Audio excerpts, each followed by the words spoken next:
నా మీద దాడి చేయాలి ఎట్లయినా అని ఒక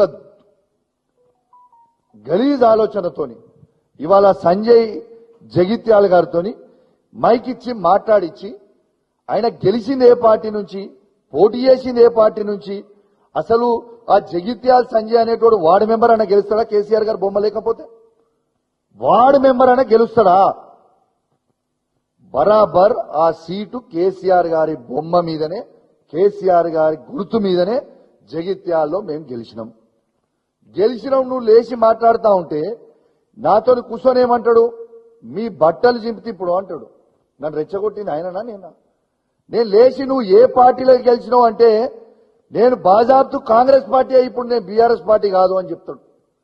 నేను గౌరవ స్పీకర్ గారిని కోరుతా ఉన్నాను, ఇవాళ ఒకసారి వీడియో చూసిన తర్వాత కూడా మొత్తం మీడియా ద్వారా స్పీకర్ గారు కూడా వీడియో చూపిస్తా, తర్వాత స్పీకర్ గారికి పోయి కూడా రిప్రజెంటేషన్ ఇస్తా, తప్పకుండా నేను ఇస్తా. ఒక్కసారి దయచేసి ఆ రెండో వీడియో మీరు ప్లే చేయాలమ్మా. ఏదైతే ఆయన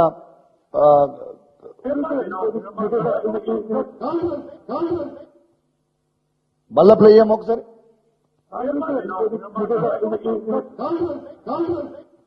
మీరు విన్నారు కదా, గెలిచింది బీఆర్ఎస్ పార్టీ బీఫామ్ మీద. ఏ పార్టీలకు గెలిచినావు నువ్వు అంటే నేను ఇప్పుడు బాజాబ్తు కాంగ్రెస్ పార్టీ అంటాను. నేను స్పీకర్ గారికి కోరుతా ఉన్నాను, ఇంకా సిగ్గు లేకుండా పోయి నన్ను డిస్క్వాలిఫై చేయాలని పోయి కంప్లైంట్ ఇచ్చిందంట.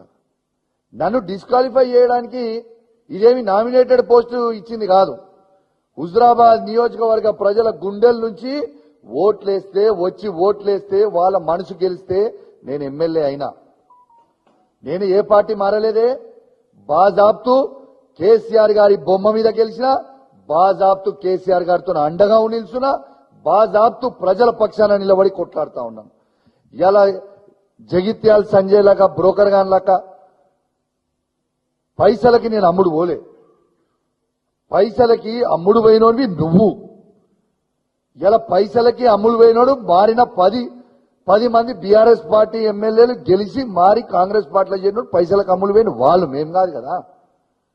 ఇలా బాజాబ్తు డాక్టర్ సంజయ్ జగిత్యాల ఎమ్మెల్యే గారిని ఎట్టు పరిస్థితిలో స్పీకర్ గారు డిస్క్వాలిఫై చేయాలి.